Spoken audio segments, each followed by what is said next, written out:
The Story and Things podcast is intended for mature audiences who don't mind major spoilers. If you're returning or if this is your first time listening, welcome. Hope you enjoy.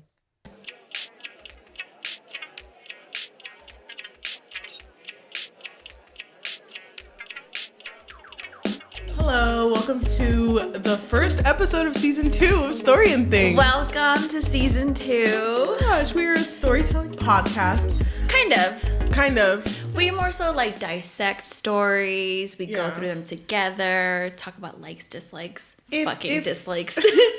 If we existed in the world of the stories we talk about, we would be the people that are just there for the chismes, the gossip. Yeah. The bard, if you will. I'm your host. My name's Cheli. I'm your host, Yajaira. And today we are going to be talking about a Netflix series. Oof. And Oof. so good. It's so good. Taking up a storm, if you will. We are going to be talking about, it was apparently a Henry Cavill fever dream. And they made it into a Netflix series, Interesting. maybe? Interesting, because I'm pretty sure it was a book first. No, it was weird because Henry Cavill actually, he wrote it like he did the Bible. He also wrote the Bible. Oh my god, he wrote the Bible? Henry Cavill, by the way, we're talking about The Witcher season 1 and 2. It's not Cavill, it's Cavill. It's like travel, but Cavill?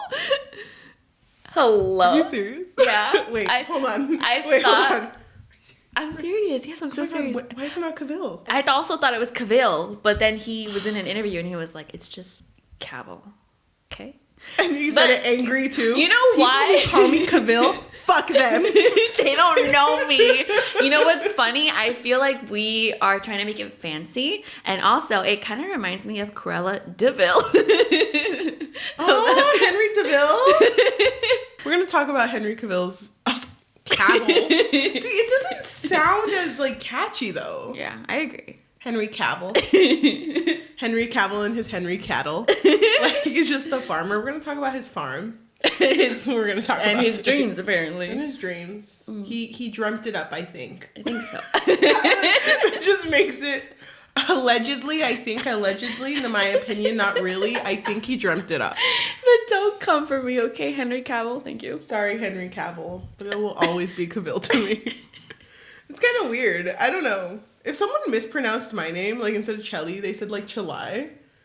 Or Eli. It's chilly. Eli. Like the Book of Eli. Oh, I wrote it. Yeah, it was you. Can't believe we're making so many biblical references. It's only been like 2 minutes. Who are we? Your dad would be so proud. I know, he would.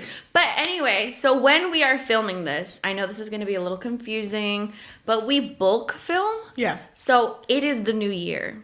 It is. Happy New Year, everyone. Happy New Year. We hope that you have stayed healthy and sane. But not happy. And happy as well. No, not that one. And happy. A little happy. Do you want to talk about any New Year's resolutions? I want to be able to jump 10 feet high. Okay. 10 feet straight up. I think I can do a solid 4 if you're not looking. Okay, I won't look. If you have your eyes closed, you hear like a She's gone. She did it. 10 feet vertical leap. Huh? You got this? I believe in you. Maybe like 1 foot forward. I don't know if I can do it forward that much, but I can do it up. No, in all seriousness, I want to be more productive. I just like feel where I am in life right now, being non-productive makes me feel like I'm going insane. Is it also because of the pandemic? Is it? I mean, it's been 2 years. Is it barely hitting me now? Because when the pandemic started, I was still productive because of my line of work. Yeah. So it didn't affect me as much mentally. I guess it is kind of now because it feels like we're regressing. Whoa, welcome to our political talk. Well, it's not political, more medical, but you know what I mean. Hello? Who are we? Story. This is the things and story things. Yeah, this is the thing. Story and COVID things. Just panty things. So being more productive, more so with the podcast, I want to be more, out there. Yeah. More known, more on TikTok. I don't like showing my face. I don't either. So can we wear masks? Is that okay? I know. But not like those face masks. Like, like a whole like V for Vendetta kind of face mask. Oh my gosh. Yes. And let's just wear it and never mention it. Actually, we're wearing masks right now. This is audio. This is currently a mask. I'm actually wearing a huge mask right now. Thank you for not mentioning it. You're welcome. Picture Henry Cavill. Cavill. Not facing. You just said it was Cavill. I know. I'm just kidding. If you had I told me confused right myself. now, if you had like looked at your phone and be like, "Oh, he just switched it. It's It's Cavill now," I would have believed you. He just actually tweeted it. So weird. Weird. Okay. Kind of weird. Okay. Anyway, so this is gonna be a long episode, so we should get into it. So we decided that we're gonna tackle The Witcher season 1 and 2 We'll try to. in one. Yes. We'll try to. We'll see how it goes. Yes. Because the summaries are kind of long. Yeah, it is. I mean, a lot happened in these episodes, but we'll try to get through it. Why don't you summarize season 1? I'll try not to interrupt too much, and then we'll talk about our likes and dislikes. So if you did not watch season 1, this is going to be a recap. If you did watch it, go ahead and leave a comment on how well Yajaira did, because she's going to do amazing. And if you leave a hate comment, you will be disintegrated. Yeah, Cheli will take care of you. Yeah. I'm just With my 10-foot vertical leap. Oh my god. It'll take me 2 jumps to get to you. Actually, no, I can only jump up. I can't go horizontally, so...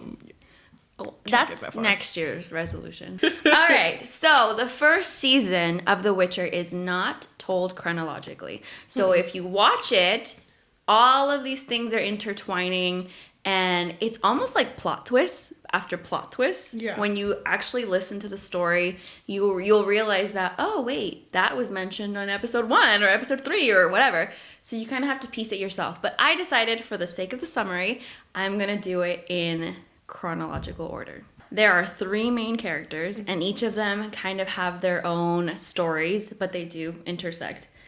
So since Yennefer of Vengerberg is the eldest of our 3 main characters, I'm going to start with her. Okay. She was deformed, she had a hunchback, and she was mistreated by her family, but one day she's able to conjure magic. And so Tissaia is a mage, she shows up at her doorstep, at her family's doorstep, and she buys her from her family. Yennefer is taken to Aretuza, where she, along with other girls that Tissaia scouted out, kind of hone in their magical abilities. At first, Yennefer struggles because she is a very emotional character, so she has a lot of chaos in her. Yeah, because you have to control your chaos to be a good mage. Exactly. And so Tissaia actually tells Yennefer that they're very much alike in that nature, that she is also very emotional, but she's able to control it. With time, she does control herself. So Yennefer is quarter elf, which, from what I understand, the elves are the ones that are more powerful with magical ability, so she is just more powerful. With time, she undergoes this surgery that makes her beautiful, because remember, she was born deformed. And in exchange for this beauty, she gives up the ability to have her own children. So then that means that she becomes this powerful mage. Okay. So now on to Geralt of Rivia. When he was a boy, his mother left him for someone else to take him in, and this other person turned him into a witcher. And that basically means that it's like a process where he goes through like a mutation. Yes. That makes him stronger than humans. Very painful, by the way. Yeah, it's very painful, and many of them don't survive, but he was one of the lucky ones. Yes. And he is basically a monster hunter for money. And many people look down on him because he's not really one of them either. And there's also this stigma that witchers are emotionless. So during a hunt, the town's bard, known as Jaskier, follows Geralt along. Not because Geralt wants him to be there, but Jaskier is like, oh, I just need inspo for a song, Yeah. So he's there, and he actually ends up witnessing Geralt spare the lives of these elves because, he was paid to kill them, but he realized, oh, they're not monsters, so he's not going to kill them. So Jaskier is so inspired by it that he's just like, oh, I'm going to write you a sick beat. And it was sick. Yeah. And so his song took off, and because his song took off, then people's perception of Geralt started to shift. Not that everyone started to love him, but they started to see him differently. When Jaskier and Geralt meet again, Jaskier tells him, hey, you want to come with me to a ball? I kind of need you there as my bodyguard because I kind of pissed someone off there. So can you be there for me, please? We're like buddies. We're buddies. We're homies. I released that hit song, remember? Toss a coin to your witcher. That was me. I wrote that in like 40 minutes, okay? I know. You were there when I wrote it. And so, of course, Geralt at first is like, ugh, you're so annoying. But eventually he ends up going with him. And during this ball, it's at a place called Sintra. And we meet Queen Calanthe. and she has her daughter, Pavetta. During this ball, there's like a bunch of guys that go up to them, and they kind of almost like sell themselves. They're like, here's all the things that I can offer your daughter. It's funny because one will be like, I'm the youngest, so I have the strongest seed. Oh my God, like, I know. He's like, my family has been all men, so I'm the one for you. It's like, ew, first of all, that's disgusting. So during this, there is this man that shows up. He's been cursed, so his face resembles that of a hedgehog. But Hell yeah, by the way. Hell yeah. Queen Calanthe is not down. But this man tells Queen Calanthe that he has to marry Pavetta because he had once saved Queen Calanthe's husband from death, and he claimed the law of surprise as a way to pay the debt. So what the law of surprise pretty much means is that something you have but don't know you have can be claimed by the person who you're indebted to, but you don't get to choose what that is. Destiny chooses what that is. So Pavetta is what he wants, but the queen is like, hell no. And so she orders her men to kill him. Yes. But Geralt steps in, our boy. He's like, hell no, he's not a monster, so you're not going to kill him. So he saves this man, and eventually Queen Calanthe blesses their marriage. And because she blesses their marriage, it breaks the curse. And this guy is so grateful to Geralt that he's like, you know what? Name your price. You can have anything you want. Anything you want. At first, Geralt was like, I don't need anything, bro. I'm good. Solid. But the guy is like, no, I'm indebted to you. What do you want? And so he tells him, all right, I'll just claim, same tradition, law of surprise. Because he says that destiny, like, what is destiny going to give him, right? His life has been pretty shitty up until now. So he's like, not hopeful for anything. But then all of a sudden, our girl Pavetta just like pukes. So they're like, oh shit, she's pregnant. So like, there's your law of surprise right there. And Geralt is not down, He didn't. It's like, I came here for a good time, not to be a father. Okay. He's like, this is not what I thought was going to happen at this ball. So he leaves like a good dad that he is. As a role model. No. I need to go pick up milk. I'll be right back. I gotta go pick up a cow. I'll be right back. I know. Just a whole cow. So years later, after this ball, Geralt is hunting for a djinn, which is a genie, because he hasn't been able to sleep. Our poor boy, he's sleep deprived. And, he's going crazy because of it, And Jaskier shows up. And they both seem to unleash this djinn in its, like, confined vase. And it ends up hurting Jaskier, it's like life or death. Because of some words that Geralt spoke that he didn't mean. He didn't mean it. Okay, so it kind of made it seem like the master of the djinn was Jaskier, but it was actually Geralt, and Geralt told him to shut up or something along those lines. His throat started to swell. Yeah. And he was going to lose his singing voice. His singing voice after he wrote that hit. Geralt is doing his best to save him. He can only do so much, though. So he hears of a very powerful mage. And so he takes Jaskier to this mage, and it ends up being Yennefer. And Yennefer agrees, but, she kind of has ulterior motives. We find out, we already found this out, but just to speed things along. Yennefer really, really wants to be a mother. And, no matter what she does, she cannot change what the surgery did to her. So she thinks that because of surgery to fix her deformity, by the way. Yeah. Also. Yeah, because remember, in exchange, she can't be a mother anymore. So she thinks that, there's got to be a way for her to be able to have that option. So she's trying to capture this djinn into her body to hopefully, I'm assuming, be powerful enough to undo that. But Geralt sees this and he's like, girl, you're gonna lose your life. You're gonna die over this. So he has to make his final wish. By the way, his second wish was for someone's head to blow off. He didn't know, okay? That it was an accident. It was an accident. He didn't know that he was the master. But when his head blew off, he was like, oh man, I'm the djinn owner. Yeah, I'm the djinn's master. So he had to make his last wish, and he did make a wish. We don't exactly know what it is. We can talk about that later. He saves Yennefer, and then, sparks start flying, Yeah, they hella start flying. They have sex for the first time. Yeah, and it's funny because Jaskier thinks that they're dead. Geralt is dead. He's like, I'm gonna write the best fucking song. Don't worry, bro. And then he looks through a window and is like, oh. While they're really alive. Yennefer and Geralt's paths cross again later on. I'm just going to go faster. And they seem to have a really strong connection. Mm-hmm. But the relationship turns sour when Yennefer finds out that Geralt's third wish had something to do with her. That kind of makes her feel like her feelings for him are because of magic. Yeah. And so she leaves him because she doesn't trust her emotions. And this pushes Geralt to fulfill his own destiny. So he heads to Sintra to check on that child surprise. You remember that child? Yeah. Mm-hmm. He's like, you know what? I'm going to go be a dad. But Queen... 12 years later, 12 or 13, I'm ready now. He's like, you know... Comes with the milk. He's like, I thought about it, girl. I thought about it. I brought it. But when he gets there, Queen Calanthe, she's not down. She's like, that's my only heir. I'm not down. You can't take her. She's mine. And she even tried to give him another girl, but it was like a whole thing. Mm-mm. And Geralt, he kept telling them that he would come back for the princess. And eventually he gets locked up in the dungeon. So the third main character is Princess Cirilla, or Ciri. And she is the child surprise, and she's about 12 or 13 now. In this moment, Sintra is being attacked by Nilfgaard. And Queen Calanthe tells her, you have to find Geralt of Rivia. She's like, who the fuck is that? But she leaves.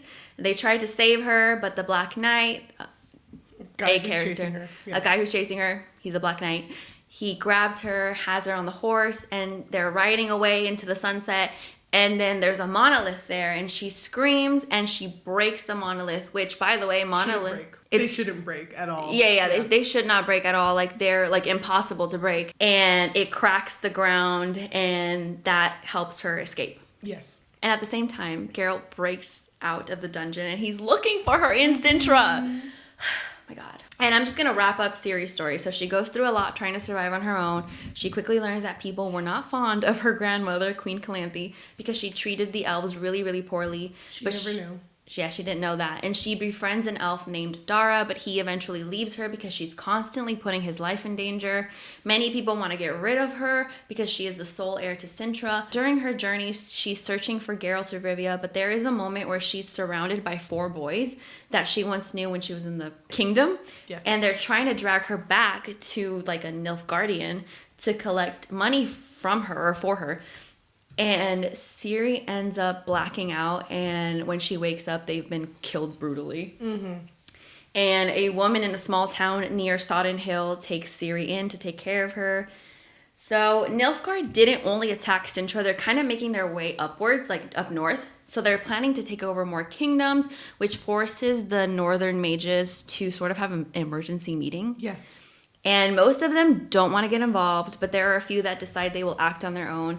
And to stop them from continuing north, they set up in Sodden Hill to stop them from there.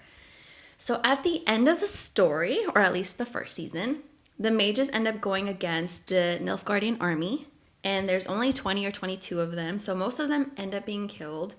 Tissaia advises to Yennefer that she should unleash that chaos that she's always suppressed, and when Yennefer does, she unleashes a fire that kills off a lot of the army.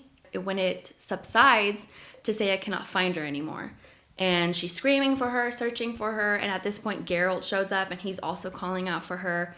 And at the same time, Ciri has a dream about Yennefer. Yes. And she leaves the safety of that woman's home who took her in. She leaves the home and she runs into the woods. And after countless times of always missing each other, Geralt goes into the woods and they finally find one another. And he tells her that people that are linked by destiny will always find one another. And they hug. And they hugged. But then when Ciri pulls away, she asks him who Yennefer is. And that's how the first season ends. Thank you for coming to my wrap up. Thank you. Oh my God, we only took 1 shot. I'm dizzy, by the way. Damn, girl. Just to let you know. We took 1 shot. We took 1 shot, but I have low tolerance. I can look at alcohol and feel drunk. Yeah. And I've also been drinking this the whole time and eating lemon. Uh-huh. So, I mean, let me just say, first impressions. Mm-hmm. I loved The Witcher 1. And season 1, that's what I mean. Yeah. I loved it so much, and I did not think I would like it because I've never really been a fan of... Because when I think of The Witcher, I think of things like Game of Thrones, of Skyrim. You're not into that? It's not that I'm not into it, but I wouldn't actively seek it out. After watching The Witcher, I'm like, damn, I should really sit down and watch The Lord of the Rings. Because I've always wanted to, but I haven't. So good. You want to watch it together? Oh my god, down. I love those movies. But it was such a good watch. I did not think I would enjoy it as much as I did. I'll be honest, the whole like chronological thing threw me off. Mm-hmm. But I mean, it was after I understood. After my brain clicked. You were like, wait, hold on, now I gotta piece it together. Yeah, and also bops in that freaking season. So good. Bop after bop. Yeah, Jaskier be writing. He was like, you know, it's back then, but he's like, please follow me on SoundCloud. It's called Jaskier the Official because someone took Jaskier, but it's okay. There can only be one. Yeah. But I loved it. What about your first impressions? Well, I was obsessed with the video game in 2015 or 2016. You were in college, right? Yeah. So the way that I even discovered this game is kind of interesting because when I was younger, or a kid, I was super into the Fable games. Do you remember them? I was in love with those games, but I have a PS4, so I can't play them again. I was looking up games that are similar to Fable, and everyone kept recommending Witcher 3. Mm-hmm. So that's why I ended up buying it, and I ended up loving it. Wait, is Witcher the same as Fable in the way that whatever you do kind of dictates how people view you? In Fable, all of your decisions kind of put you on a scale of how heroic or villainous you were. Mm-hmm. So you could have decided if you wanted to be a true hero or a true villain or somewhere in between. But with The Witcher, every decision you make does affect the ending, but it doesn't really affect how people view you. At least not the way that I've played. Yeah. I mean, I haven't just gone into villages and like killed everybody, you know? Yeah. I haven't done that. I don't think you can. No, yeah, of course. Obviously. Weird. I don't know, crazy. I mean, I don't know if you can actually. Yeah, but a little different from Fable, but you still loved it. I loved it. It was so good. And it's a really long game because there's so many side quests and stuff. It's really fun. When I watched the first season, I was a little nervous just because, you know, I really loved the game. Mm-hmm. But I really, really liked the first season. And I agree that it is kind of confusing that it's so intertwined. But I really liked that they really highlighted all three characters in their own way, especially Yennefer. Yeah, Yenny from the block. Yenny from the block? I love her. I didn't think they were going to talk about her backstory. But I really loved that they did. Is that in the game too? No, and it's not really discussed in the book either. They kind of mention her backstory, but it's not. It never goes into it. Yeah, not in that much detail. I loved her backstory. It was so good. I did not think I would like Yennefer as much as I did. But near the end, I was like, yes, I'm down. You were down? Yeah, because I feel bad for her. At first, I thought she was going to become a villain, but she just became a person. Yeah. You know? Just, you know, a little mage. No big deal. Okay, so why don't we talk about likes and dislikes? My first like is that I just really like Geralt as a character. Mm-hmm. I feel like my point where I started to like Geralt, I think it was episode 1, where a priest had asked for help. Was it a priest? What was he? I had no idea what the heck he was. He looked like one. He looked like a priest, but he was a guy who practiced magic, I think. Mm-hmm. And he had done wrong with a witch and basically was asking Geralt to kill this witch. And Geralt brought up the facts with like, you know, why are you making me decide to do this? Mm-hmm. I was like, well, you know, you have to choose between the lesser evils. Keep the witch alive or kill her. Mm-hmm. And he brings up, if I have to choose between the lesser evils, why do I have to choose? How does he say it? He's biggest evil, the middleest, and he's like, worst. I mean, you know, evil is all around, pretty much. I told my brother about that quote, and he was like, that's stupid, because you gotta choose anyway.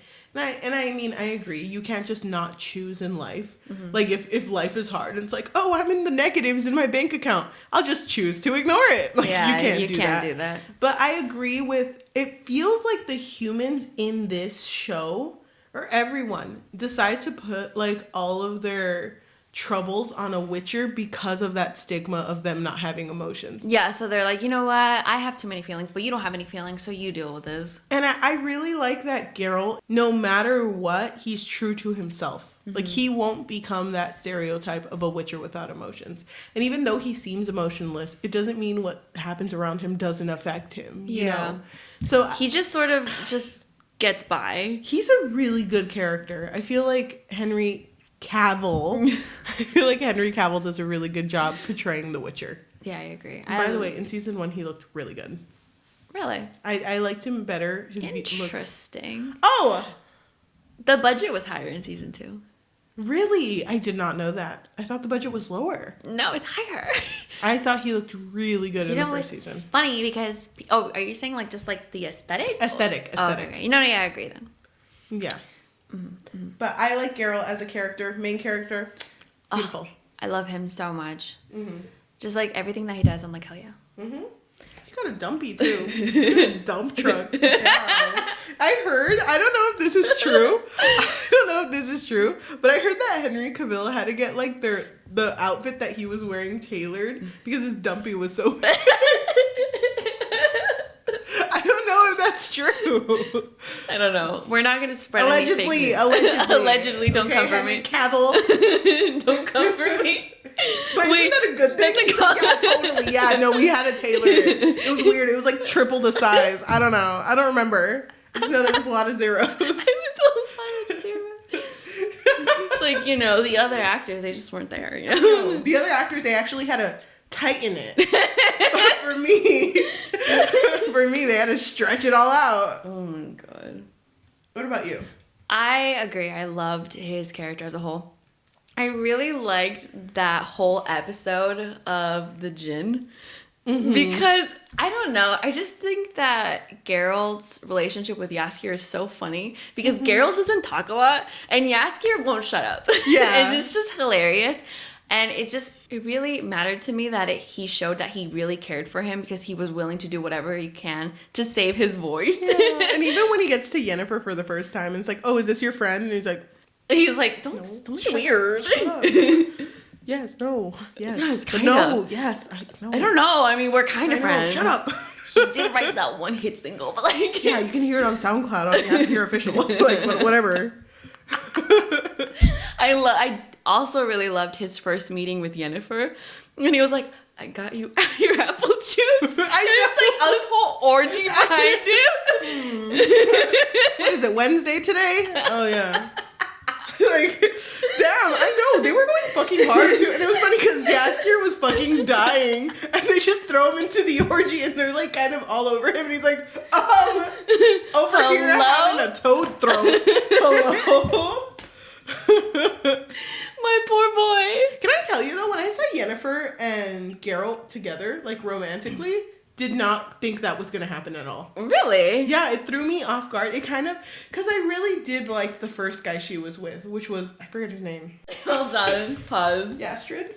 No, it starts with an I. Gastrid? It starts with an I. No, he had a really cool name. I don't remember what his name. Istrid. Yeah. That was close. No, you weren't. So it threw me off because I thought her and Istrid were gonna go strong, like together. Oh. But you know what? When they were having sex and she was making all of the old elven people watch them, and then at the end when he completed, having them clap, I was like, what is happening? It's Yen. Yenny, girl. I've been meaning to talk to you. Yenny from the vlog. You know, I love you. I don't think your grandma, great-grandma, and great-great-grandma have to watch us. I mean, but if they want to. But the clapping was choice. I felt so good afterward. It was I felt weird, validated. But I thought they were gonna be together, but then he ended up being trash. Yeah. But them together, Yen and Geralt, was a little weird to me at first. Oh my god, I love that. It was a little weird. Was it weird to you? Well, you knew. No, they're like soulmates. They're soulmates. Now I see it. With my 3 eyes, now I see it. 3. But with my 2 eyes before. I was literally so excited for them to meet that when that whole scene was happening, I was like, oh fuck yes. Really? I love it so much. Yes, I was so excited. I love that for them. Yeah. They were really He's cute. like hella in love with her. I love that. In the video game, you're gonna play it, right? Yeah. There's a scene. Okay, I'm not gonna talk about the video game too much, but there's a scene when there's like a funeral. They're like standing next to each other, and he's like, "You look really good." And she's like, "Carol, we're at a funeral." Stop, Carol. And he's like, "Oh, you look really good at this funeral." Aww, He's so cute. God. He's always complimenting her. Do you think that the show did a good depiction of how the video game characters looked? No, not really. The only one that I could say that kind of looked similar was Geralt. I thought he looked pretty similar too. That's pretty much it, though. I didn't know any of the other characters. Ciri looks really different. Let's talk about Ciri. My girl. Our eyebrowless queen. Oh my god, yes. I love Ciri because I feel like she's a very good representation. You know, sorry, hold on. Not enough hairs in front of my face. You know, a really good metaphorical representation of innocence. Yes, I agree. I really like how little she knows at the beginning of this show because everything she's figuring out just helps her know that the world isn't black and white. It's so gray in between. Because she knew so little about her grandma Calanthe to the point where when she hears about like, oh yeah, she murdered a lot of people, it kind of puts her in like, okay, well, I guess she was not as great as I remember. Yeah. You know, and I'm really happy that they did that to her so she can discover the world. And it sucks that she was alone for so long, but I feel like that helped her build as a character. Yeah, because she had to learn to survive on her own, and she did really good. And she was with Darrow, who was like of elven blood, which they're not supposed to, in her books, get along at all, but she sees them as people, which they are people. But, you know, that's not something that Calanthe would have agreed with. Yeah, but it's interesting because she does have elven blood. Yes, she does. So it's like, what the heck? It's kind of weird. Any other likes that you have from season 1? Oh, wait. While you're looking for your like, how do you feel about us not knowing Geralt's last wish? So, okay. So interesting about his last wish is that it's the same in the book. It's never revealed what the last wish is. And the author, which, by the way, who is this written by? We didn't even say. Geralt, actually. Henry Cavill. Yeah. But he wrote his name, like, all mixed letters. Rahen. So, I think that you can assume what the wish is, right? You can guess what it is. Yes. Can I tell you what I thought it was? Yeah. I thought it was going to be something along the lines that their fates were always going to be intertwined. Yeah. That's it. I didn't think about life or death. I just thought that no matter what, their fates are always intertwined. Mm-hmm. And I don't think he thought of it anything more than that, but it became more than that. Right. What about you? So what I assumed was the same thing. In that moment, obviously Yen is super reckless and ready to die for this desire to be a mother. So I also assumed that his wish was to bind them together because she can't be killed, because if she's binded to him, then the djinn can't kill its own master. That's what I was about to say. So that's what I thought. And I think that's the closest to what the fans assume, at least. Yeah. Because you know what's interesting? The author hasn't actually come out and said what the wish was. But people started to assume that Geralt wished for Yen and Geralt to be parents. For example, I wish to have a kid with Yennefer, kind of thing. Yeah. And that was the only time he was like, no. That was not the wish. That's funny. By the way, the author is Andrzej Sapkowski. Yeah. Andrzej Sapkowski. Yeah. He's a Polish author, right? Yes. Polish fantasy writer. Well, he looks like the happiest man in the world. Look at that smile. Oh my god, he does. Hello? Oh my god, it's so Him and my cute. grandpa would be best friends. Maybe. No, they wouldn't. My grandpa's not down. I just really loved Yennefer as a character. I love that we got to see her do everything possible to become powerful, because she'd always been bullied, and especially it must really hurt to be sold for so little by her family. Oh my god. Fuck that. I know, exactly. And then she did try to take her own life when she made it to Aretusa. So she's been through a lot. It makes sense to me why she's so desperate to be a mother. Her reasoning is because she wants to be important to someone. And I just thought it was so cute that when she told Geralt that, his response was, well, you're important to me. I was like, damn, Geralt. I love them so much. They dated for a total of 2 seconds, by the way. I know. But those 2 seconds hit. Were really cute. They're really good. The fact that he was still there the next day after they had sex, too, when they were on the golden dragon hunt, I thought was really cute. Because the first thing he says to her is good morning, and I'm like... Like, damn, it is a good morning. It is a good morning. I love how he's like really obsessed with her smell too. The lilac and gooseberries. I like that too because it's mentioned in the game. Because he's looking for her, and he's like, she smells like lilac and gooseberries, and they're like, oh yeah. Oh, that's so crazy, because I smelled gooseberries just this morning. Yeah. I think she passed by, actually. So weird. Kind of weird timing, That's really sweet. How did you feel about the other characters? Like, what other characters really stood out to you? Tisea, but only because of that one scene where they were doing, like, the ceremonies on who became a mage. She told Yen to go wait in her room, and Yen heard her call a bunch of other girls, and Yen was like, God damn it! I didn't get it, but I studied! Yeah. And she goes to see Tisea turn a bunch of girls into eels. Yeah. And then Yen is like... So it's the girls who didn't make it. The girls who didn't make it, and then Yen kicks all the girls into the water. And that made me not like Tisea. She didn't kick them. She, like, nudged them. No, she kicked them. She was like, well, why would you... threw them. But the fact that she's like, oh, okay, I get it. Bye. Bye, Brittany. Bye, Tiffany. Well, her thing was always, like, sometimes the best thing a flower can do is die. So I feel like that went with her saying. Yeah. Which, I mean, makes sense.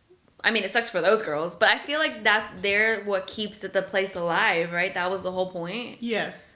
Still, I don't think it should have been done that way. But then this whole story kind of feels like no place is perfect. Like, you can back up Nilfgaardians and you can back up people of Sintra. There's no black and white in this. It's all gray. Yeah. So I feel like that's the same with Tisea. That's the same with Yennefer. You can dislike Yennefer if you wanted to because she has done things that are horrible. Yeah, and but she has her own motives. Mm-hmm. And same with Geralt. It's like they're all very gray characters, but I like that a lot. Me too. I love them. Tisea kind of feels iffy to me. I get it. Thank you. I still kind of love her though. I love that for you. But I don't love that in general.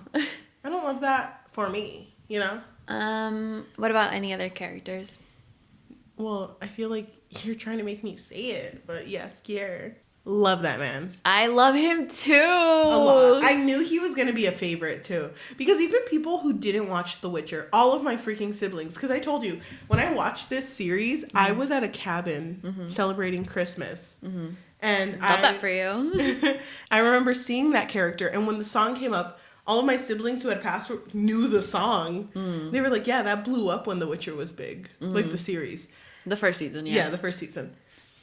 And I just knew he was going to be a character favorite. Or an audience favorite. I did not want to like him only because I was like, okay, well, if he's an audience favorite, I'm going to like someone else. You're like, I'm going to pick someone else. He's so sweet. He's really sweet. It made me really sad when him and Geralt had that fight in season 1. Where Geralt kind of told him to fuck off. Yeah. Okay, so basically they had a fight because that was the moment when Yennefer and him kind of ended whatever they had. Yeah. And she was like, oh, you made a wish to the djinn. That's why I'm so fixated by you. So she couldn't trust her own feelings, so she leaves Geralt. And, I mean, Geralt kind of did have a point, though. Everything bad that had happened to Geralt up at this point had kind of been Jaskier's fault. Yeah. Because that's how he met Yennefer. That's why he was in the ball in the first place with his child surprise. So he was like, Jaskier, I'm over it. I'm over you. Tired of it. Get out. Just get out. Leave me alone. I felt so bad, but I understand his rage. Also, at that point, I don't know if this is his name. Villain Tretton Mirth? Billy? Maybe Billy? Who? Billy B? Billy T? Who is that? The Golden Dragon. Oh, I don't remember his name. Villain Tretton Mirth. Sure. Okay. Well, there was an episode where they were looking for a golden dragon, but Golden Dragon... It was the same episode. The Golden Dragon was just the friends we made along the way. But the Golden Dragon talks to Yen and Geralt and basically says, even though, destiny has intertwined you, destiny is not enough to keep you guys together. And I thought that was really sad. Yeah. Because they both really liked each other, but because of circumstances, I understand why Yen left. I would have left. Would you? Yeah, I think I would have, because I would have felt underappreciated. You know what, that Geralt? feels so disingenuine. You know what, Carol? I would have been with you all the way. Even though your ass is fat, I can't stay. I can't stay in this relationship. Damn. Even though it's Tuesday dump truck day, I can't stay. And And not Geralt, Jaskier's like, can you say that again, actually? That line was good. Anything else you like in season 1? I saw, I think on Twitter, I don't remember where I saw, Geralt and Jaskier are like really popping on fan fiction. Like, what? Like, really? popping. I didn't, well, now that you bring it up, I'll think about it, but I didn't even, whoa. I feel like had I not already known the story, maybe, but I love him and Yennefer, so. I do too. Good for them. Good for them. Good for them. Experimenting boys. Papa. Maybe. He's like, please, Geralt, I just gotta write a lyric, like a quick one. I gotta know you. I gotta know who you really are. Can I bring up another like? Yes. I love, it's not a like, it's a love. Very rare on Story and Things to have a love, but this is a love. Oh. Like, I would die for this. Okay. No, I wouldn't. I would. For legal reasons, that's a joke. Thank you. I really, really, really, really, really like the fact that the first time Geralt and Ciri meet, they hug. Aww. I like that so much. I did too. I was like almost in tears. And it was funny because throughout the whole series, every time I thought about them, I'm like, they seem like an awkward pair. Like, I wouldn't see both. They feel like characters from different series. Like, I don't see them together. But as soon as they looked at each other, you were like, hell father, daughter. Let's go. It was so cute. Like, that hug felt like everything to me. And the fact that they knew. Yeah. They didn't even have to ask. They were like, No. It's you. Oh, actually, I'm not. I'm not Geralt. I'm 10. Wait, you're not? No. Monica? No. Like, wait, who are you again? I just wanted a good hug. It's like, sorry, I've been gone for 12 years, but that line for the milk, really long. He, like, takes out, like, 2%. Just like you like. Actually, I like soy. God damn it. God fucking damn it. I gotta go back. You know what? I'll be right back. But I love that hug. So did I. It meant so much to me. Mm-hmm. And it obviously meant a lot to them. It did. I also really liked when she asked about Yennefer. How did you feel about that? That was so funny. That was cute. That was really like, who's Yennefer? Actually, this hug means a lot, but who's Yennefer? Your, like, second daughter, maybe? Okay. Okay, we've known each other for 2 seconds and you're already cheating on me? I know, come on. With another daughter? Weird. I don't know. Weird that you were asking for her, but not for me, who, has been outside of a kingdom, by the way. Yeah. Whatever. Running away from my dear life. Thank you. But any dislikes of the show that you have? Ass not fat enough? Ass nice. I actually wrote an overall thoughts thing. Let me read it. Okay. Let's see what I thought when I finished it. Go ahead. So my overall thoughts for the first season is that I think it was a really good start, and I liked that all 3 characters had their own build-up. But at least we knew from the start that Geralt and Ciri were connected from the very beginning, but we slowly learned that Yennefer also had this same connection between her and Geralt, which in turn makes her have a connection with Ciri. Yes. And that is even more reassured at the end of the season when Ciri asks for Yennefer, never having met her before, but she saw her in a dream. Yeah. I really love that Geralt's character was built through every episode, in that the beginning he really didn't want Ciri to be involved in his life because it's a hard life to live. But at the end of the day, he realized that he needed to honor his child surprise. And when he decided to go find her, I really liked that they were always near each other, but they always missed one another until the very end. I also want to say that I always loved Yennefer's character, even in the game. She's kind of a bossy, independent bitch, but that I can understand why people don't like her, because she's a bit polarizing and she does have a tendency to use people to her advantage. But I really liked that even in the show, she was still very much the same as she was in the game, and that her character was similar to the one in the book as well, because she had the same origin story. I don't think I had any dislikes. I didn't either. I think overall this show felt really nice to me, like a nice watch. Mm-hmm. I would recommend it to people. I recommended it to my family, but they refused to watch it. So please, everyone who listens to Story and Things, recommend it to your family. And hopefully they won't be so rude. Family. Tell them about Henry's dumpy. It's kind of big. He's dumpy? He's dumpy. Season 1 rating. Season 1 rating. Season 1 rating.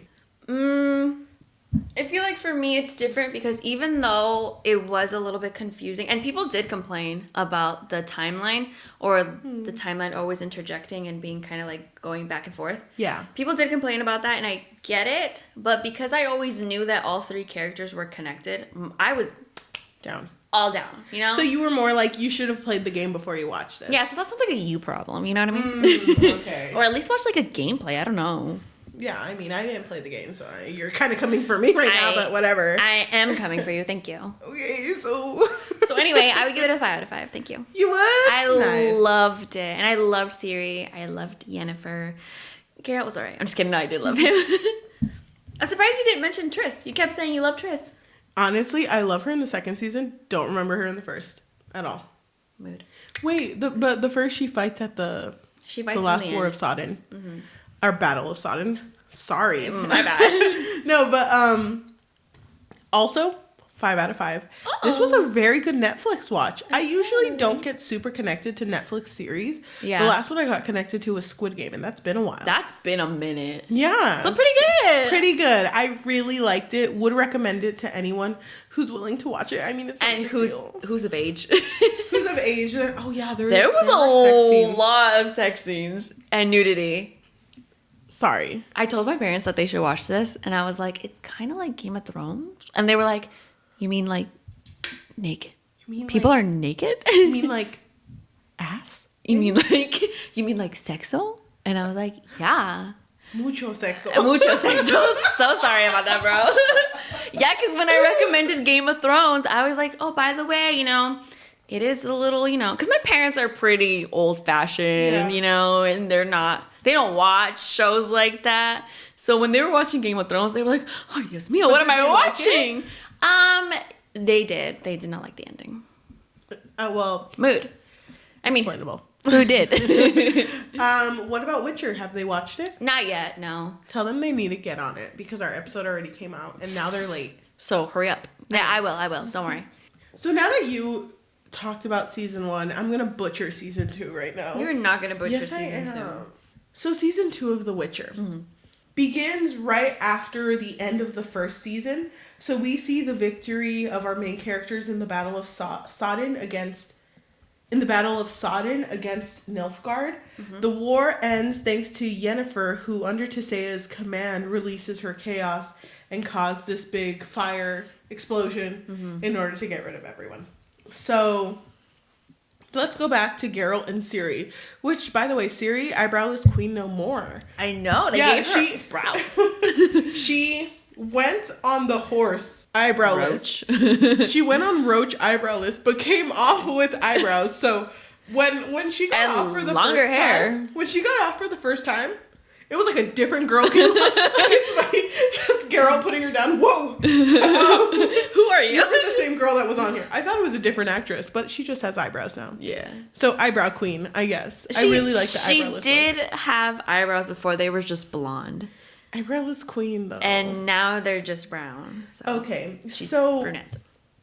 So Geralt and Ciri, who have finally caught up with each other, travel to Sodden in search of Yen, but were met with tragic news that no one has really found her. She's presumed to be dead. Without much else of a plan, Geralt and Ciri travel to Kaer Morhen, which is the last hidden Witcher community where Geralt grew up in. So there's only around 20 or maybe 15 Witchers in this community. Those are all the Witchers that are left in the world. Yeah. Because apparently to make a Witcher, you need elven blood, but there are no, well, to everyone's knowledge at this point, there's no pure elven blood. No pure elvens to give elven blood. While all this is going on, we see through the eyes of Yennefer, who is very much alive, and she was taken hostage by the Sodden side, which is another mage that grew up with her named Fringilla. So Fringilla is holding her hostage for a total of maybe 2 or 3 seconds. Don't want to go into specifics, but Yennefer does get out. When Yennefer does go back to Tissaia, her loyalty is questioned due to her past and just people in general not just trusting Yennefer. So in order to make Yennefer seem loyal to people fighting for Sintra, she was asked to kill the Black Knight, which was the guy who was chasing Ciri in the very first episode. Yeah, in the very first episode in the first season. His name's Cahir. But Yennefer refused to do this because she didn't want to do it under their command. The command of the people who were asking her to do it. So she's like, fuck it. She lets Cahir out and they both run away. Mm-hmm. So just to speed up a little bit, her and Fringilla end up meeting again as both of them become prisoners in an elven community ran by a lady named Francesca. Mm-hmm. So Yen tries to manipulate the leader in order to get herself out, which is something she used to do back then. So she starts singing some of the elven songs because, as mentioned in the first season, she is quarter elven. But Francesca gets really mad by this and ends up saying, do you sing our songs? Have you ever shed a tear over the elven? Anything elven? Which is like, damn, that's kind of true. You shouldn't be doing that if you're not actually feeling the emotions of the elven or the elven histories. Right. So here, all the characters start to have dreams involving something they yearn for, which often ends with a cloaked individual. We hear about Fringilla's dream, which is about her winning the war. I think that's what hers was. And then Francesca, the leader of the elven community, she has her child who is pure elven blood. Yeah, because her pregnancies have kept failing before then. She keeps getting stillborns or miscarriages. Mm-hmm. And then we see Yennefer's, which is her having a happy family with Geralt and finally being able to get pregnant. Which, by the way, that threw me off. And then all of a sudden her baby caught on fire. And I was like, oh shit. These weird dreams keep ending with a cloaked figure telling them to, I guess, to stop or kind of trying to lure them in, which is the work of the Deathless Mother, as we end up learning. She promises so much to the three individuals that Francesca, the elven community leader, and Fringilla, the second leader, I guess, the mage to the leader of Nilfgaard, start to believe this, and they actually end up teaming up. After all, the Deathless Mother feeds into the desires and feasts on the pain of people. So, of course, they're very swayed by the desires, so they're willing to give into this. Yeah. Fringilla allows the elven community to actually move into Nilfgaard because they are kind of just living in the forest. Mm-hmm. And she does this as tell me if I'm using this right, a de facto leader. So she's currently leader because Cahir is missing. I think that's correct, yeah. Yeah. And as leader, she lets the elven community move in, which is a very big deal because humans and elvens aren't supposed to get along because of the racism that lies in these communities. Right, and elves are considered like second-class humans in general, not just with humans, but... Yes, so this is a first, as elven and humans are not supposed to get along. However, Fringilla feels that it's best to work in numbers against Sintra. Yeah. Okay, so back to Geralt and Ciri. So like I said, they went to Kaer Morhen, which is the Witcher community, and they have a visitor who is Yen's friend, who also fought in Sodden, by the way. Her name is Triss. Marigold. Triss Marigold? Mm-hmm. Okay, so Triss is here, and she's here and notices that anytime Ciri spills blood, because, by the way, Ciri is training right now, and cute thing to mention, the way she's training seems very like she gets her aspirations from Geralt, which are really cute. So cute. It seems like everything she wants to be is like him because she likes how he views the world, how he doesn't have a bias, and she just wants to be more like that where things do not affect her as much. Yeah. So while Triss is here, she notices that anywhere that Ciri bleeds, there seems to be a sort of blossom of a flower that's apparently supposed to not exist unless elven blood has bled onto that ground. Yeah. So that kind of pieces things together. And Vesemir, who is the man in charge of the Witcher community, and Triss figure out that Ciri's blood being spilled is producing this flower, which can also help make witchers, because this flower is supposed to help make witchers. So Vesemir, of course, seeing that the Witcher community is dying, is like, okay, we need your blood, Ciri. Please, no take backsies. We really need it. No take backsies. And you know what? Ciri's actually very okay with this if she can be the first one to become a witcher. I don't think she understands the severity of this because Vesemir does warn her that people, mostly boys, it's always boys, who try to be witchers, they don't all make it. It is a He said very most small, of them don't. Yeah, it is this very small Percentage of boys who actually become witchers. And even so, it is a very painful process. But she's like down. She's down. She's like, what were you saying? Sorry, keep Actually, going. Rolling up her sleeve like, sure. Keep going. So Vesemir is like, okay, you know what? Geralt's not here. What Geralt doesn't know? Yeah, Geralt is gone because he's checking on the monoliths. So the monoliths, remember, in season 1 are the ones that always broke anytime Ciri screamed. But she's only broken one. She's only broken one, but this seems like a weird thing to happen. So he's off researching these. So while this is going on, Fringilla and Francesca, which is the Nilfgaardian current leader, and Francesca, the Elven community leader, they're both doing well, but Cahir, who was the man who escaped because Yen refused to kill him, comes back, by the way, looking hella pathetic. He looks really pathetic, which kind of is very off-putting because even though he is, in fact, the leader, everyone in this community now looks to Fringilla because she's there with the people. Yeah. She is there making the changes. So it's a little off-putting because she's viewed as a leader, even though Cahir is there being a leader. So Francesca does give birth to an elven child who she names Fiona. Okay. So Geralt and Ciri end up leaving in order to research the monolith. Just kidding. Did she actually choose the name Fiona? Wasn't she just like considering the name Fiona? I think she chose Fiona. No, because remember somebody came in and she said another name. What about this name? Dara came in. By the way, Dara's in this community because he's around elven.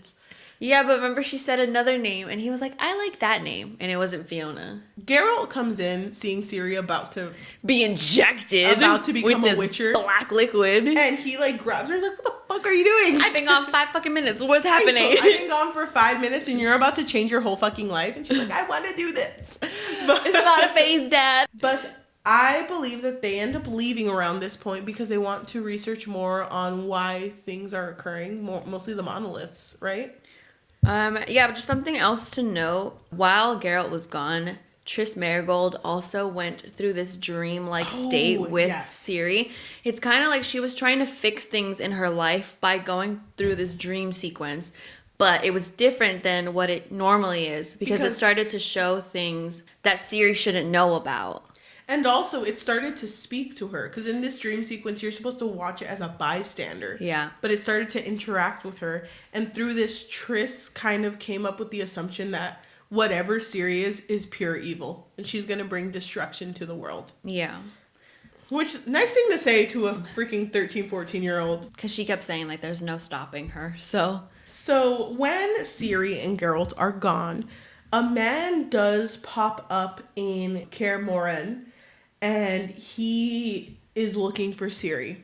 And he gets in a fight with Vesemir. And ends up taking the flask that contains Ciri's blood and is like, if I don't have her... This is good enough for now. Yeah. They didn't mention how much of her they wanted. So here it goes.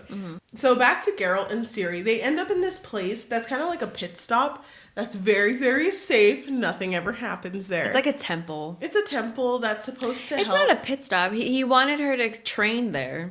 Yeah, he wanted her to train there, but it didn't last. Yeah. Because even though she was about to start her training, I think it was the first day. Well, first of all, they crash into Yen there. Hey, Yennefer. Who had also come into the temple. Yeah. And it was really nice. You know, it was a little reunion. Because she hadn't seen Geralt in, like, a minute. And she was being really nice, but just to mention, right before she got there, somewhere before, she had a vision of the Deathless Mother, and the Deathless Mother was telling her, if you want your powers back, because, by the way, after the whole chaos explosion in episode 1, but the end of season 1, she lost her powers. Yeah. So if she's been powerless this whole season. Yeah, so if she wants her powers... she needs to bring a sacrifice, which would be Ciri. But she didn't know who Ciri was. She just saw a flash of her face, and she's like, got it. And she sees Ciri with Geralt. She's like, what the heck? This is your child surprise? This is your child surprise? Oh my god, surprise! Your CS? Oh my gosh. She realizes that she needs to take her in order for her to get her powers back.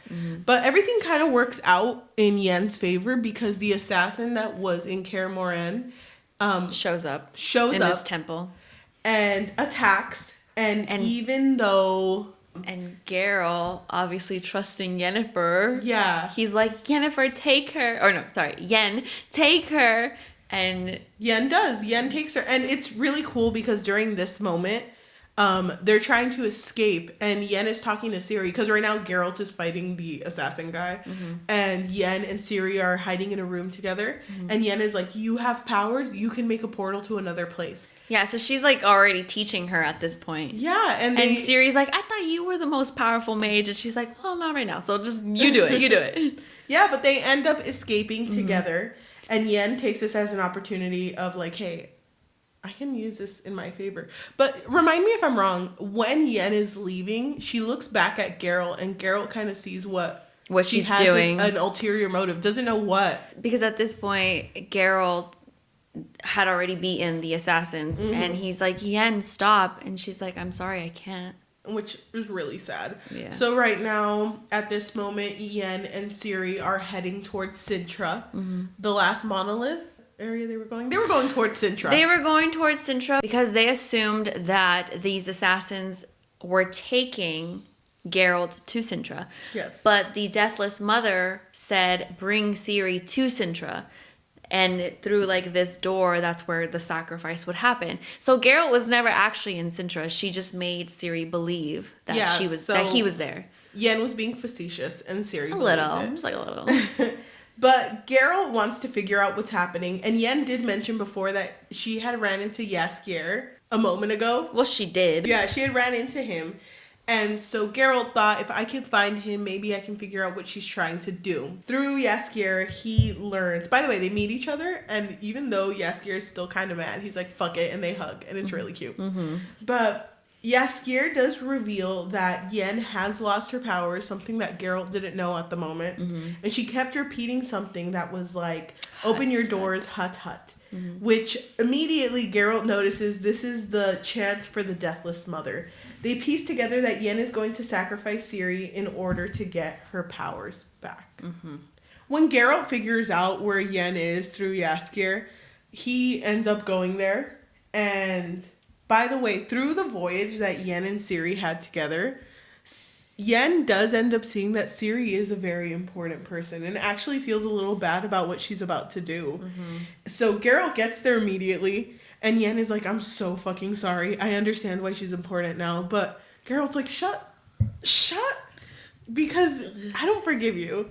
You can't just take someone's daughter, try to kill her, and then be like, ooh, takesy backsy maybe. I'm so sorry. That was just a joke, bro. It was a prank. You didn't get it? It was a joke. Look, there's a camera right there. There's a camera right there. And Ashton Kutcher right there. Ashton Kutcher, come on out. Okay, but... Oh, can I just mention one thing, though? While Yen and Ciri were traveling together, Ciri does ask, like, what were you feeling towards Geralt? Like, what is it? What would you describe it as? Sparks flying or no? And Yen answers, I don't know, longing, regret, hope, fear. And then Ciri smiles to herself and is like, oh, so you are in love with him, too. That's really cute. Well, you love him, too. Yeah, you love him. Okay, wow. Got a season 2 fan right here. Okay, I've only seen it like 3 times. No big deal. Back to my girls, Fringilla. Also, wait, before you, I also want to point out that while Yen and Ciri are together, she's also teaching Ciri how to control her magic. Yes. And she's teaching her how to do things, and she's like kind of coaching her through it. So Very good teacher, by the way. Yeah, she's a great teacher. So she's showing her things as well. So this is before Ciri figures out her ulterior motive. And actually, like, I didn't 100% understand that scene where everything just goes black except Ciri and Yen. But I think, because does Ciri touch her arm? Or does Yen let her in? Is Yen, like, talking to her through her mind? Because that's something they can do. They can see their mind. Right, but she doesn't have her powers. So, yeah. I mean, maybe Ciri's the one who's controlling it, but Yen does confess to her or what she's doing.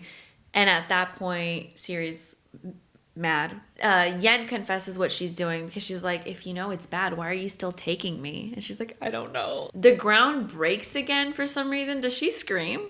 But the ground is breaking, isn't it? She does scream. Okay, so the ground is breaking and then like people are coming out from Sintra to, fight them. Yes. And that's when Geralt shows up. And I actually really love that scene because the smaller people, I forgot what they're called. They have a name. They were there too with him. Yes, they were. I forgot what, but I think they asked him, right? Like, what is she to you? And then he grabs his sword and he puts it to Yennefer's throat and he's like, mine. Like, she's mine. And she's like, okay. Well, you should have said that. Well, you should have told me when we were at the temple. How was I supposed to know this was your child? A surprise. The's no label on her. I know. Do you want me? Lift her arm is right there. Oh, there's a tattoo. Child of surprise. So I did really love that scene. I did really like it too. Sorry, keep going. So Fringilla and Francesca, best of friends, by the way. Besties till the end. Yeah. So Francesca brings up to Fringilla, like, you're the leader here, not Cahir. Like, who is this loser? I don't really vibe with that guy. Who even is he? Don't even know him. Is his name even Cahir? I don't know. Well, anyway. I thought it was the Black Knight. I know. No. That's a secret. Francesca ends up giving birth to her daughter around this time. I think it's around this time that happens. Whenever it happens, Dara, who is scared for his life and is kind of looking out for himself, does end up letting people higher ups know that Francesca did give birth to Fiona. And Fiona ends up getting assassinated. Yeah. Killed in her sleep. Really sad. It is really sad, but it is a very hard blow for Francesca. She ends up cursing a bunch of mothers too and killing their children. Yeah, because she gets revenge. Yes. But the reason why this is happening is because her relationship with Fringilla is kind of breaking at this point. Because Fringilla is being advised by Cahir that, why are we becoming besties with them? Because apparently they're going to turn on us. Yeah, exactly. Like, we can't just be friends with them. Mm-hmm. So because her relationship is getting, tested. Strained. Yeah, there you go. It's strained with Francesca and Fringilla. That's why the whole, power kind of breaks, right? Because that was the whole point of the Deathless Mother. Like, you have to keep the bond strong. And they didn't. Mm-hmm. So that's why they lost the things that they were promised by the Deathless Mother. And remember, she feeds on pain. So while everything is going wrong for them, she's becoming stronger. Yes. Back in Kaer Morhen. Well, actually, not in Kaer Morhen. Triss actually left after Kaer Morhen. Because after all this is going on, after she had her discovery that Ciri can be something really evil, she goes back to Tissaia and basically tells her everything because she's the only lady that she trusts. Mm-hmm. But Tissaia tells her significant other everything. Volgefortz. Oh my god. And Volgefortz just pops off on her. It's like, tell me all the 5 W's. Come on. Like, you need to tell me everything. But Triss ends up going back to Sodden because of this. And around this time, Ciri, Yen, Jaskier, and Geralt end up going back to Kaer Morhen. Yes. Kind of, but not really.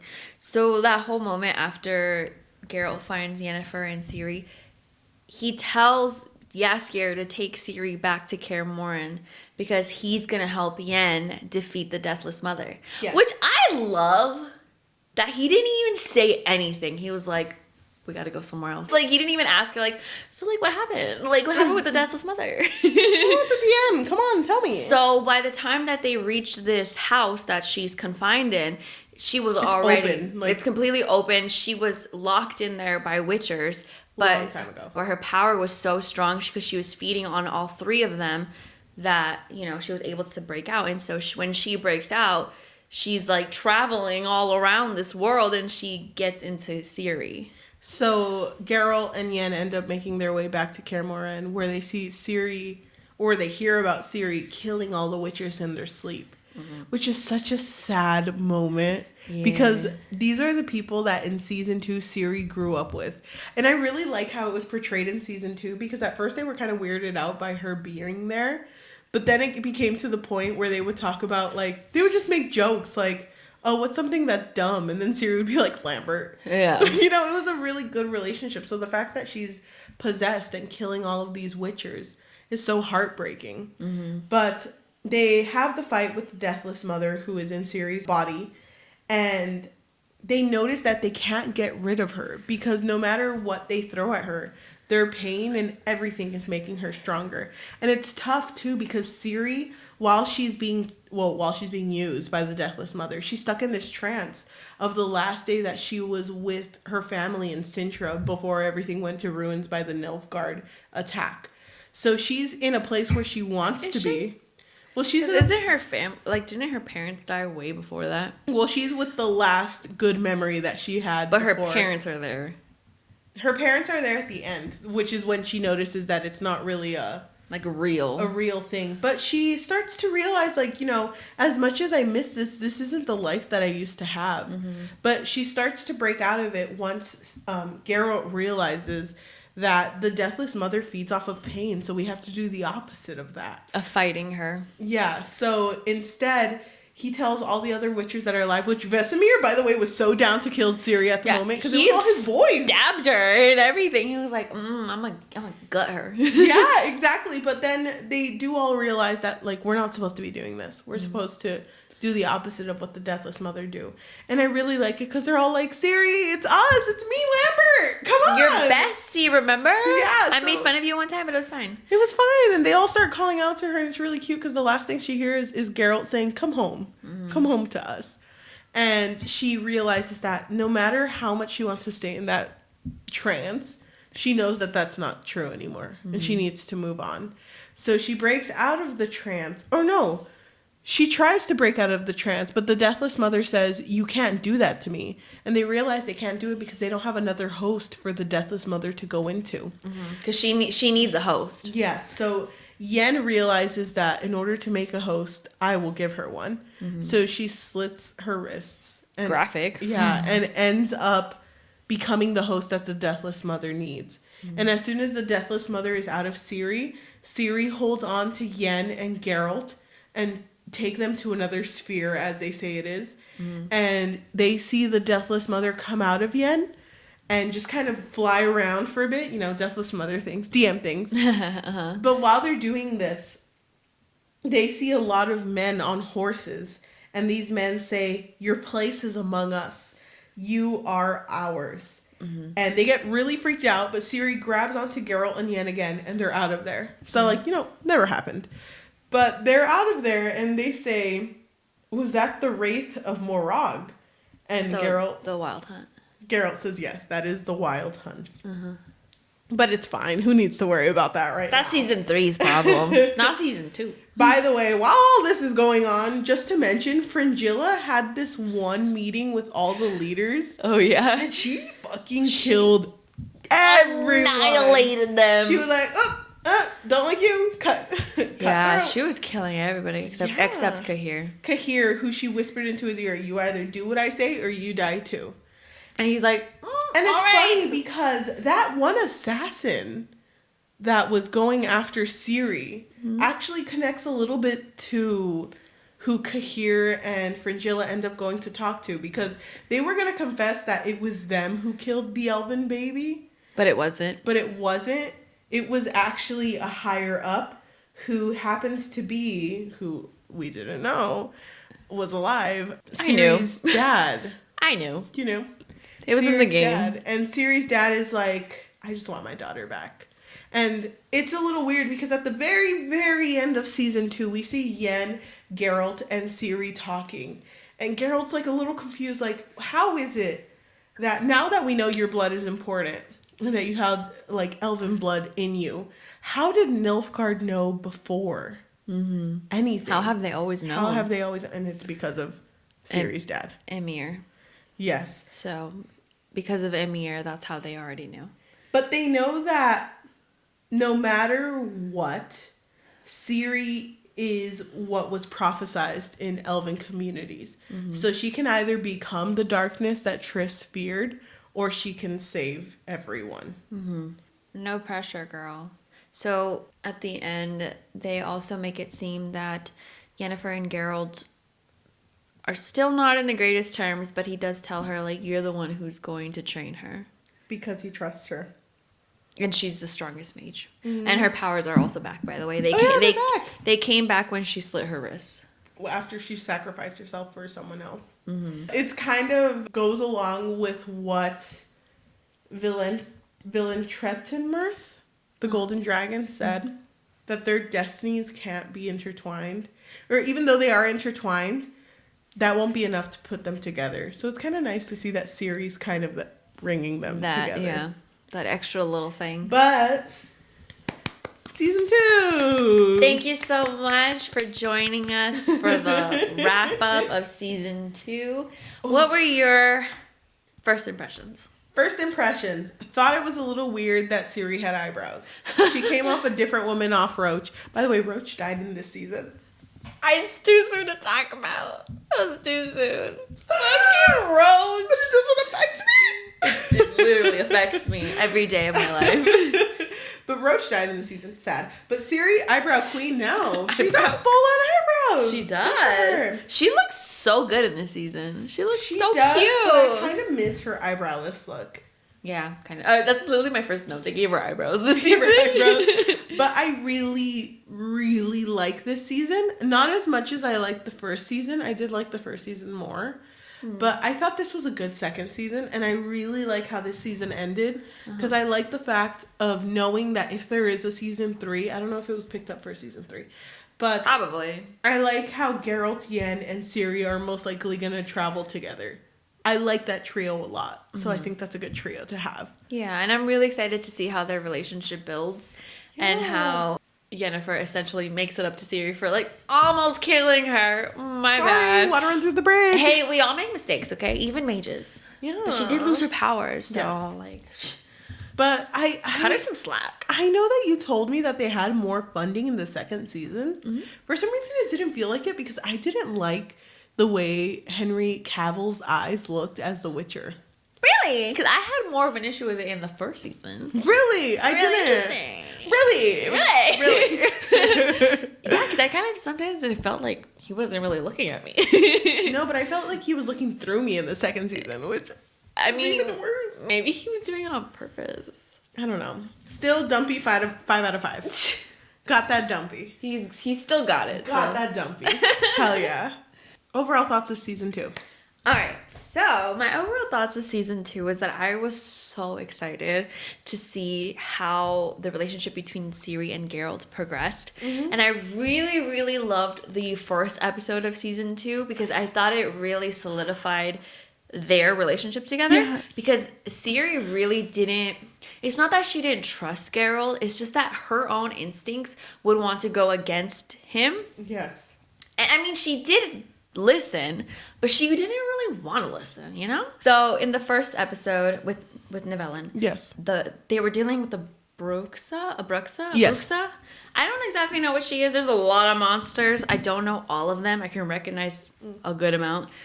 But it seemed like she was sucking his life out, you know what I mean? Yes. And she did speak to Ciri. And what I really like about Ciri is that, like you said, with the first season, she has a lot of innocence.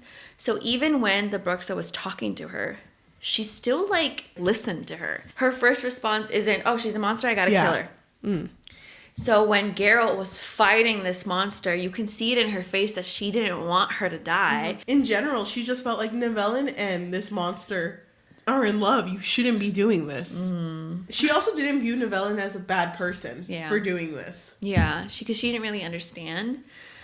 But isn't it interesting that even though he was so in love with this monster, if you will, when Geralt killed her, it did break the curse. I felt some type of way on the end because when Nivellen was talking to Geralt about like that he hated his life, he told him like, I tried to take my own life, but because he has this curse, he can't. He could just keep coming back. So when he was back to his human form and Geralt and Ciri were leaving his place, he was like, at least like finish me off, you know, because he didn't want to live without this Bruxa. Yeah. Geralt was just like, well, you're human now, so you do it yourself. That's something else that I want to say. I really like that Geralt isn't the typical like self-sacrificial character. Yes. He really cares about people, but he isn't gonna kill himself to save somebody else. No, he's not. And I really like that whole episode too, because it really sets the theme of like, what do you consider a monster? Exactly. Because even though the Bruxa was Bruxa? I don't even Bruxa know. was a monster, who was more of a monster here? Because it's revealed that Nivellen raped someone from like a nearby church. Mm-hmm. And this is something that Ciri didn't know, but as soon as she figured it out, is completely disgusted, and she even backs away from him as they're talking. Mm-hmm. Ciri was not down for Geralt immediately killing this Bruxa, but as soon as she started piecing things together, that's why I always say the black and white and the gray thing, because the world is gray. Like, you're supposed to not take things at face value. Like, oh yeah, fairy tale love sounds really cute, but you gotta realize that it's not like that here. Yeah. Because she was always used to things not being too complicated. So I like that through Geralt and in this season, she learns that she has to fight for herself. Yeah. And she has to view the world in not such a fairy tale way. Yeah. And it sucks because it's definitely like the moment that you grow up, right? When you realize that the world isn't flowers and sunshine and rainbows. But after this, I love that she looks up to Geralt. Yeah, and I know they don't so cute. I know they don't have like the deepest of conversations, because he even mentions that he won't mention much to her. She doesn't let him in. He complained to somebody that she doesn't. Vesemir. Yeah, that she doesn't talk about what happened in Sintra. Like, she won't tell him. She won't let him in, and he complains about it because he doesn't let people in either. Yeah. So he's like, God damn. He reminds me of someone, or she reminds me of someone. Really weird.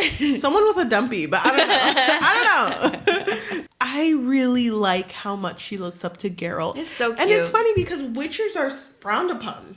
Yeah. They're not viewed as humans. They're not viewed as equals either. Yeah. So the fact that she's so willing to become like Geralt, I just love her view of life. How much she values elven life and witchers' lives. How everything to her is like, we all deserve a chance. Yeah, exactly. And the fact that the community of the witchers kind of took her in.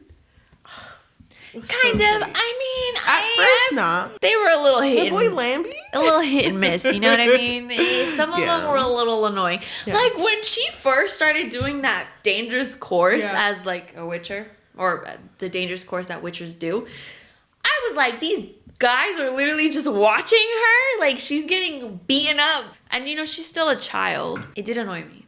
It did annoy you. I was like, these guys? It's on site. Anything you liked from this season? Oh my God, what didn't I like from the season?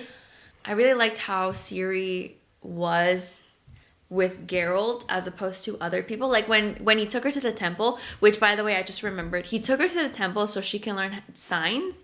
Which is like the magic, magic signs. Yes. Which is like Ard and Axie. Yeah. And Yrden. And so he took him to this temple because that's where he learned. Remember there was that guy who he looked like he was about her age or a little bit older. That guy was there, and every time he was there, she took on this like different persona. She was looked like more regal. Exactly. It was kind of weird because she's grown up so fast. But if you think about it hasn't been that long since the Sintra fall. Yeah. Something else that I liked, when Yennefer and Geralt first reunite, he didn't even have to say anything. His back was to the door, but he smelled it. You know what I mean? He was like, Lilac? Hello? Gooseberries? Hello?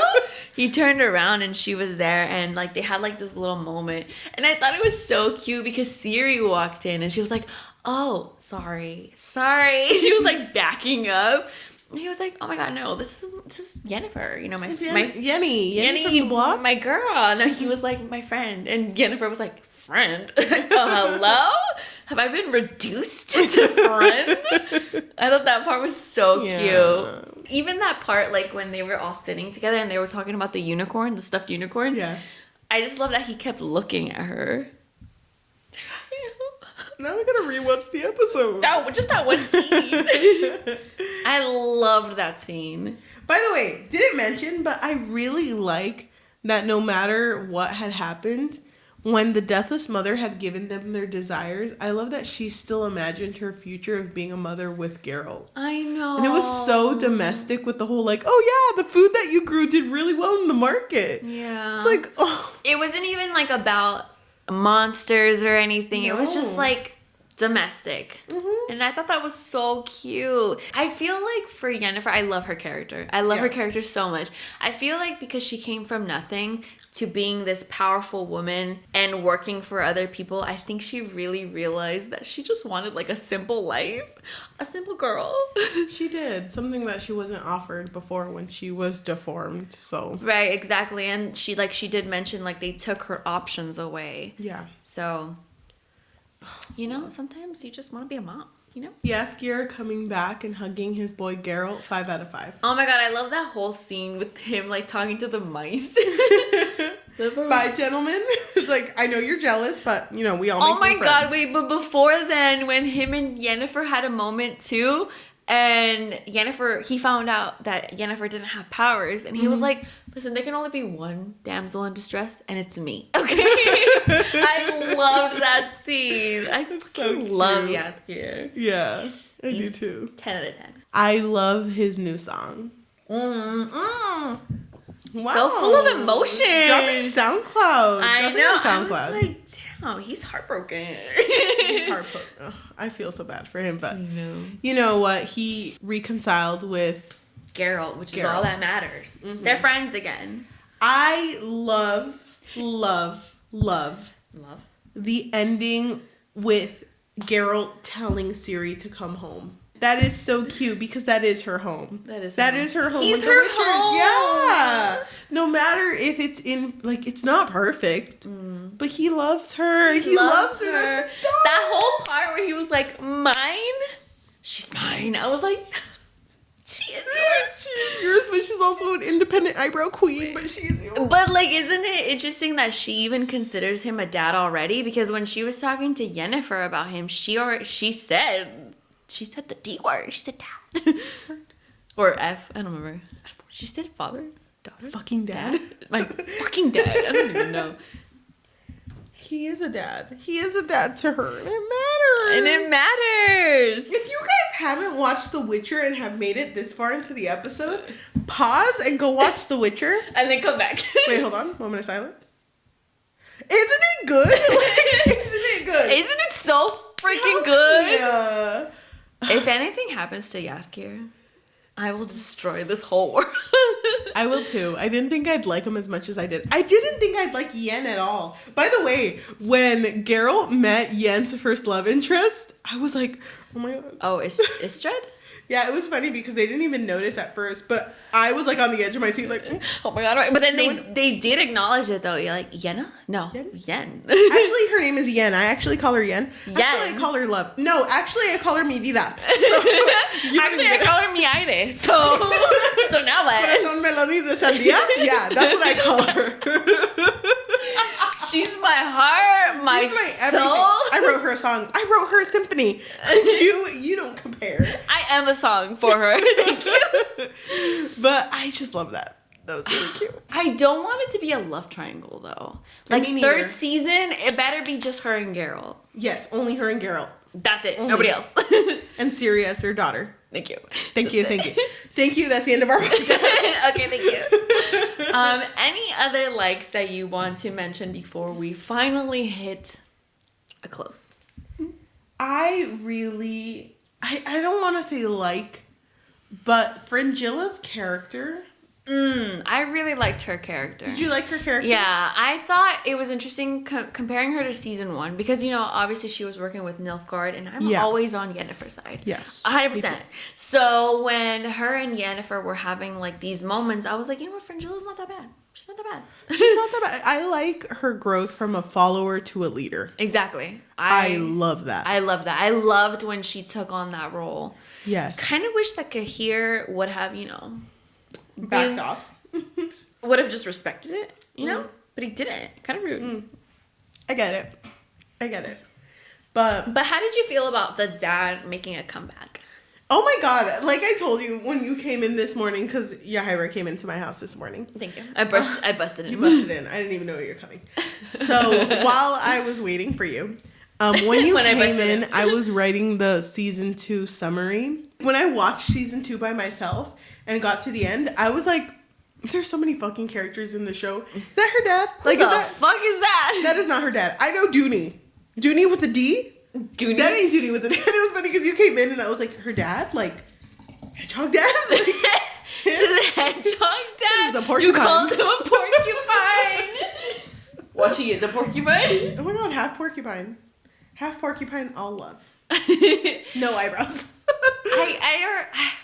It kind of sucks. It doesn't suck because when you're a stan, you're a stan. You know what I mean? Mm. But like, I already knew that her dad was alive.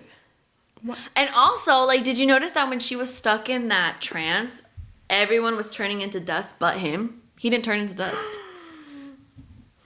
Go on Netflix, quick. You're like, luckily it's on my favorite episode. So. Oh my god, I know. Recently watched. Oh my god, what? Yeah, he didn't turn to dust. Fake dad.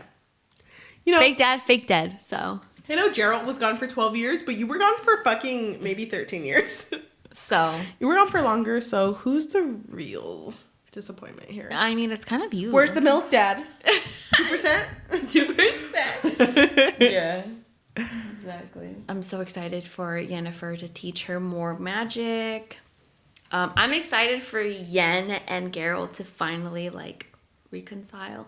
Were you, like, mad when she was, like, about to sacrifice Ciri to the... Yes! Hello, okay. You can't see my hands if you're listening on audio, Spotify, Apple Podcast, or Amazon Music. But if I had to rate my characters, Geralt's on the top. And then right below, like immediately right below Ciri. And then there's a gap. And then there's Yennefer. How big is this gap? Not that big. Like this big. About 3 apples high. But, 3 apples. But if Yennefer had hurt Ciri, I never would have forgiven her. No, yeah, same. Ciri's my girl. But then I was like, no, Yennefer would never. When that whole thing was happening, I was like, Yennefer would never. Yennefer would never. I'm glad she didn't. What is happening here? I feel like that's no takesy backsy. But I knew she was going to try to sacrifice herself for her. You knew? I knew. I was like, she has to, or else. I'm glad that she didn't do what she was about to do. Mm-hmm. I'm kind of sad that she was so set to kill herself. Yeah. For Ciri. Because that shows how little she had for herself. Like, she was willing to do that. I just feel like she knew how much Ciri meant to Geralt. Yeah. But isn't it crazy how in the first season, when she tried to kill herself, she was told by Tissaia that, like, you're not making a choice right now. You're not making your own choice. You're letting, like, life dictate you to make this choice. Mm-hmm. But then her trying to kill herself in the second season is more heroic. Mm-hmm. And it's like, it shouldn't be viewed as heroic. Yeah. That's the thing that kind of I don't think it was supposed to be heroic, though. But it was a self-sacrifice that gave her powers back. I just don't feel like it was heroic, though. It wasn't. I didn't like feel that way interpretation of her heroism. Yeah. That wasn't great. Any last likes/dislikes? Do you have any dislikes? Likes Henry Cavill's fat dumpy. Again. Dislikes, if Henry Cavill watches this. Dislikes your dumpy wasn't fat enough. But I guess season 3 will come back. Season 3, his dumpy will be 3 times fatter. By the way, we are kind of drunk. To the people who are listening to this. Are you drunk? We're kind of drunk, yeah. Okay, 1 being I'm not drunk at all, and 4 being like I need someone to hold me. What are you at right now? 3. I'm at a 4. I'm at a 4. Really? Can you hold me? We're gonna take another shot though before the next one. That tequila. Okay, can you tell your story about the tequila? Can I? Should I? Why not? Okay. So I work a retail job, and love that for you. Thank you. Yes, queen. Thank you. I am going back to school soon though, so don't worry about my future. It's gonna be good. So anyway, one day I was working, and I was doing like inventory, whatever.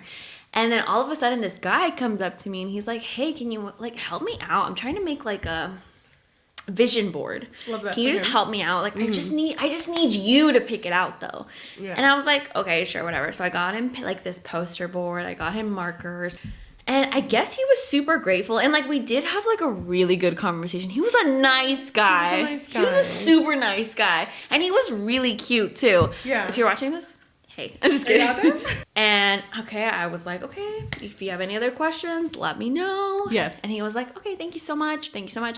He leaves, comes back with this tequila bottle. Because, by the way, the job that you work at is right next to an alcohol place. Yeah, exactly. Yeah. So he bought me a bottle of tequila, and he had it in a brown bag, obviously. Yeah. And he's like, hey, I just really wanted to show my appreciation to you. And he like handed me the bottle. And While you're mid-shift. while I'm still working, and I thought it was a joke. Like, because I mean, it's not just alcohol that they sell. They also have like regular fruity drinks, like, you know, like just regular drinks. Regular drinks, no alcohol in them. So I thought it was a joke, so I did grab it, but I was like, thank you. But I was gonna be like, but no thank you. Like, Because you're not supposed to accept things. yeah, you're not supposed to accept things that customers give you. And so I was like, you wanted to thank me by buying me alcohol? And he was like, yeah, okay, thank you, bye. And he like, By the way, just want to preface that you did try not accepting it because you're not supposed to accept it, but you did talk to your managers about it. And they were like, okay, I kind of see what you were in. Yeah, exactly. And I felt like, I was like, am I going to be fired over this? Is this like a test? I was so scared. I literally was like, was this a test? I don't know. You immediately reached out to your manager. Yeah, right? so not immediately. I put it in my locker, and then I texted my friend who also works retail, and I was like, dude, this crazy thing just happened. I don't know what to do. Yeah. This guy seemed really nice, but like now I feel like I'm being set up. Like I don't know what to do, you know? He gave me fucking alcohol. Like, I just helped him with his vision board. He gave me a whole fucking tequila bottle. I don't know what to do. And she was like, you have to either like sneak it out to your car or tell your manager, like one or the other. And I was like, I'm really bad at sneaking things out. I'm really bad. I'm not a stealthy queen. And so I was like, you know what? I'm just gonna tell her, because if this was like a test, I'd rather just tell. Somebody. So I talked to my manager and I was like, hey, something weird just happened. I've been working retail for like 3 years now. Yeah. This has never happened to me before. No one has ever given me anything, let alone a fucking tequila bottle. And so I told her, I was like, hey, just so you know, I helped this customer out. And then he came back and he handed me this bottle in a brown bag. I just want to emphasize the brown bag because I didn't know it was actually alcohol. Yeah. And he handed me this bottle and he just left without me being able to, like, you know, reach out to him or be like, no, wait, come back. Yeah. I can't accept this, you know. I didn't know what to do. And she at first was like super confused. She was like, okay, are you okay though? Because I was like scared that a little frantic sounding. Yeah. Exactly. I was scared that this could cost me my job. I was like, I don't know what to do. And she was like, okay, do you want to like file a claim or something? Not a claim. She's like a report. Yeah. Like, do you want to file a report or something? And I was like, a report for what? And she was like, I don't know. Like, do you feel unsafe? And I was like, no, I don't. And she was like, well, I mean, if you want me to take the bottle, I will. No. I was like, first of all, it's my bottle, bitch. Whoa. Let's not be hasty here. I know. Whoa. I'm going to drink that, ma'am. It's my bottle. Thank you. So it's been in my car for months.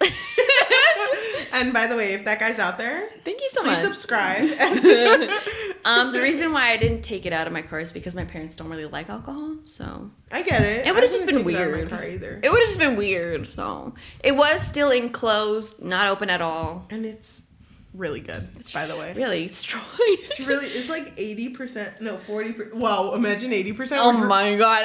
Rubbing alcohol. I literally felt a burn though. 40% But anyway, alcohol. Thank you so much for coming to my talk about, worker life. Thank you so much for coming to this episode of season 1 and season 2 of The Witcher.